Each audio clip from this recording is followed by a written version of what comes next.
Okay, hi, this is Brian O'Donnell with Giants Nation, and I have absolutely the honor today to have a special guest join us, former New York Giant and defensive tackle, defensive lineman, Stacey Dillard. Stacey, welcome.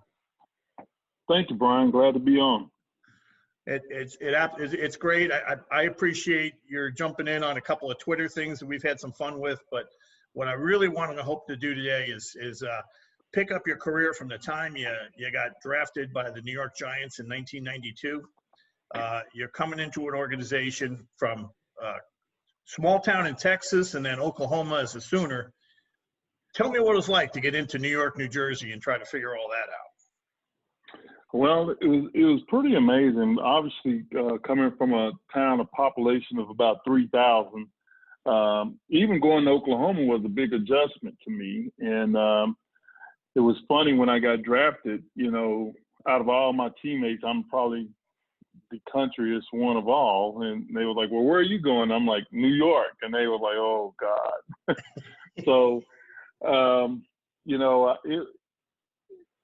was expected to get drafted on day one. Back then they had 12 rounds.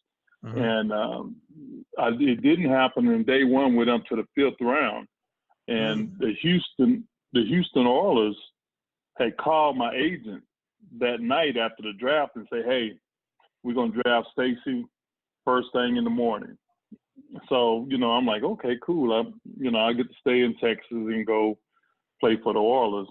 And the pick before the Oilers was New York Giants. And I get this guy named Ray Handley calling me, and I'm like, my wife was like, who is it? And I'm like, New York. And she's like, what? And not being familiar with the area, we get in the map and like, where the heck is New York at? So we ended up going to New York, and I loved it, right away. So I couldn't ask to go to a better place. All right. So what was that first training camp like under Ray Handley? And you're joining an organization with Lawrence Taylor, Carl Banks, Pepper Johnson, Eric Howard on your defense. Not to mention Phil Simms and everybody else on the offense. But what was that like? Man, growing up, being a Cowboy fan, seeing the Giants play all the time, it was really amazing to see those guys playing in the Super Bowl and having all the success they did. And then all of a sudden you're in training camp with them. The Pepper Johnson, Gary Reeves, the LT, and Phil, all those. And, they didn't do me any justice because they put my locker right in the middle of the Otis Anderson, Phil Simms, Sean Landetta, Matt Barr, Lewis Tillman, and John Washington. So I'm sitting there like, what in the world is going on? That's awesome. That's a crowd. That would be a crowd. Yeah. Now, obviously, you're a rookie, so you hear a little bit about rookies had to do a few special things when they were going through camp. Any of that you want to share? Not a whole lot.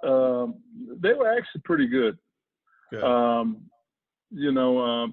Phil Simms, I tell you, really helped me out because he used to tease me because obviously I didn't have the money that Phil Simms had, but he messed with me about coming in with my Walmart tie, and he have his silk tie over there in a cedar box and stuff, and taught me a lot about how to dress and socks and ties and how to wear suits and stuff. So Lewis Tillman was a big role model for me. That's kind of taught me a lot about finance and stuff, and we're really good friends today. But as far as hazing, those guys was really pretty. I think they were old and didn't really feel like fooling with us. So. A couple of them were on their sunset years. That's for darn sure. Yeah. Well, that's great.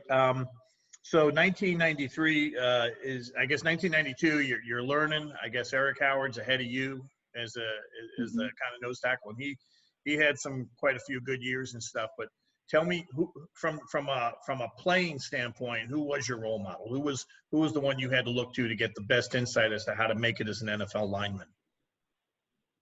Well, my first year, Leonard Marshall was very helpful. Oh, yeah. Obviously, Leonard was still there, and I really leaned on Leonard a lot. Eric Dorsey was still there. But I tell you the two guys that was really important in the early part of my career was Pepper Johnson and William Roberts. Pepper obviously was a linebacker and William was offensive guard. But Pepper really took me and Keith Hamilton and a bunch of the other rookies under his wings, and we practically lived at Pepper Johnson's house with William Roberts and stuff. So, those guys were just kind of showing us a rope and talking us through training camp. And even when Earl Leggett was trying to kill us over there at the D-line, Pepper was one that would come over there and have our back and really looked after us. Oh, that's great. That's awesome. And that's the kind of – these are the things that people don't necessarily get every day. So, all right. So that was a tough year, 6-10, that first year and stuff with Ray Handley. He then departs, and in comes Dan Reeves with his whole crew. And Mike Nolan becomes a defensive coordinator for you. I think they decided, because they still had a lot of the older crowd, a lot of the older guys there and stuff, they stayed with the same scheme. But you seem to really excel in 1993. 1993 seems to be like a stellar year for you. Obviously, I loved Romeo Cannell, who's now at DC Tech. He was an awesome D-line coach. Part of the problem, I struggled the first year, that we were in that 3-4 and we two-gap. Right. And it's very hard to two-gap, and you got to get strong and be physical up front. And we didn't two-gap when Dan Reeves came in. And that allowed me to play more like we played. Same front, just because we still had LT, but, we didn't two-gap. We had one gap to worry about. And that kind of gave me a lot more freedom, gave me a lot more to be a lot more successful. Looking back on it after talking to Pepper years later, we had no clue as a rookie that they were going into a transition. Those guys were older, and they was in the process of trying to work those older D linemen and linebackers out and bring in some younger ones and rebuild. And that's kind of where we peaked at the 93, and you see the difference in the next years and stuff. Right. Yeah. And then 1994 comes and it's a little different, but all of a sudden there's this rookie named Michael Strahan that joins you guys. And funny story. When we drafted Michael, we looked at his size, and he was kind of small. And I remember us being in the defensive line meeting room when Earl drafted him, and we was like, man, that guy is too small. He come from the SBU, the historically black colleges. His competition level is going to be different. He's not going to make it. And then I guess 10, 15 years later, the guy's in the Hall of Fame. So I guess that's why they don't let me do the draft. That's pretty funny. Yeah. Yeah. But that was a big change and turning point. When I look back, we probably were, and that was the reason why Pepper took to the young guys so much, because he knew for us to be successful, we had to be a team, we had to be a family, and he had to welcome us into that organization. But we had no clue what was going on. And then when I look back years later, after I'm a little wiser, I realized that they were in a transition process the whole time, and they was trying to weed out the older guys, bring in new guys, and Dan was trying to get his guys in. Yep. So when you go through that period, you have a little turmoil just because you're trying to, your team isn't gelled together. And I do remember they were talking about us, we need to go out and hang out and do stuff together so we can get that bond like they had when they won the Super Bowl. And I talked to Pepper probably when we had the alumni game this year, and he said, man, yeah, that's why I wanted us to bond so much, because I know that there's no way we're going to be successful if we were divided. And, right. So he really worked hard on trying to develop that atmosphere that they had when they won the Super Bowl. That's awesome. And you ever think, I guess I'm going to jump forward a little bit now, because that's a great segue into, so here you are now, you're an athletic director at the Princeton Independent School District down in Princeton, Texas. You've been there you've been at the school as a coach since 2008, as the athletic director since 2012. You've seen that transition you talked about. Well, it was tough to get everybody to kind of get together and family and stuff, because I'm assuming communications, media, everything instantaneous today makes it tougher. How are you trying to communicate that message to the kids that are coming through your program at the high school, or at the entire district, I should say? Yeah, and it's a little easier. Our community is growing right now, makes it a little harder, but the good thing about being in a high school, you get kids in the 5th, 6th, 7th grade, and they kind of learn your culture, and they know the expectations, they know the coaches and stuff. Now, because we're in a little boom town, a lot of our varsity players have only lived in Princeton a couple of years. So you get a lot of different characteristics coming in that you kind of have to kind of like getting the draft pick, basically trying to get those guys acclimated to your culture. Right. But one of the things that I've learned from being in Oklahoma and being in New York, like we have some core values that we abide by, and the first one on the list is family. So when we talk, everybody knows that it's family first, and we're there to support each other and back each other. And we start from the coaches all the way down to the kids. And anybody in our program knows that that's huge in our program. And it's all about family. So I know that for us to be successful, we got to be one. Exactly. And you've obviously been tremendously successful. And you stepped out of football in 1995. And then from there, you already had your degree, right? But you hadn't had your sports certificate. So describe for me a little bit of that transition, and then we're going to kind of take it from there into today. So, well, the timing was kind of off a little bit for me. The reason why I got out of coaching, I have 3 kids, 2 of them boys. My oldest son graduated in 12, and he's a quarterback. And my youngest son was 2 years behind and graduated in 14. Well, in 2013, the way the school was going, they wanted to make a straight athletic director and have a head football coach. And they gave me the option, and obviously with both of my boys going out to play college football, it freed up a lot of time for me to go on Saturdays to go watch them play instead of being in the meeting. So my oldest son ended up going to Mississippi College and playing quarterback for them, and my youngest son went to Texas Tech and played receiver for them, and then eventually transferred to Central Arkansas, where he graduated. So it was good for me to be able to go and see them play and follow them on Saturday and not be in those meetings. So it was a big win for me. Absolutely. That's a great way to make sure you take advantage of the kids going through college.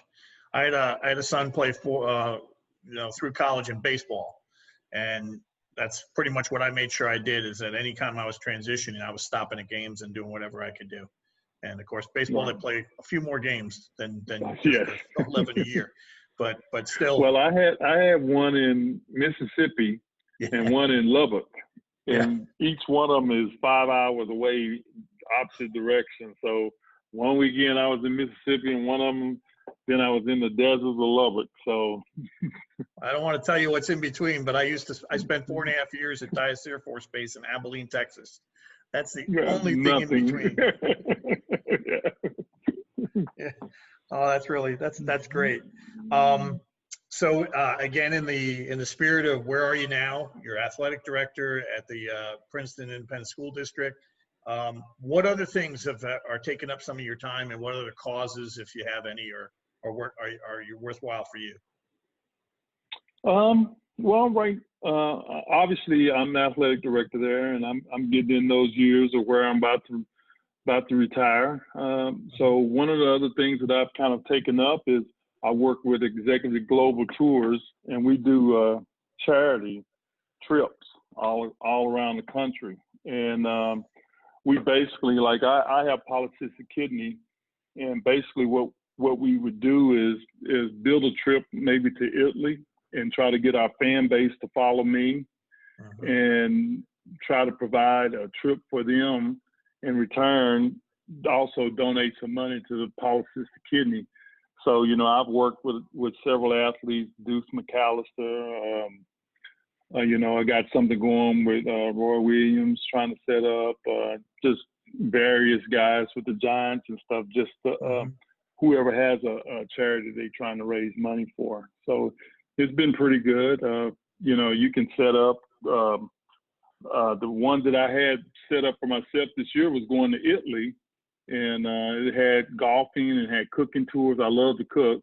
So I wanted to go over there and learn how to cook some Italian food and play a little golf and go on a couple of wine tours. But it's a great way to have to reach out to your fan base and spend some time with your fans, and also have a great vacation, and also donate to a worthy cause. So it's been really good for us. That's awesome. You know, if my wife was here right now, she'd want to talk all about Tuscany and going down there and Italian cooking. And that's where I was going. Yeah. Oh yeah. That would be awesome.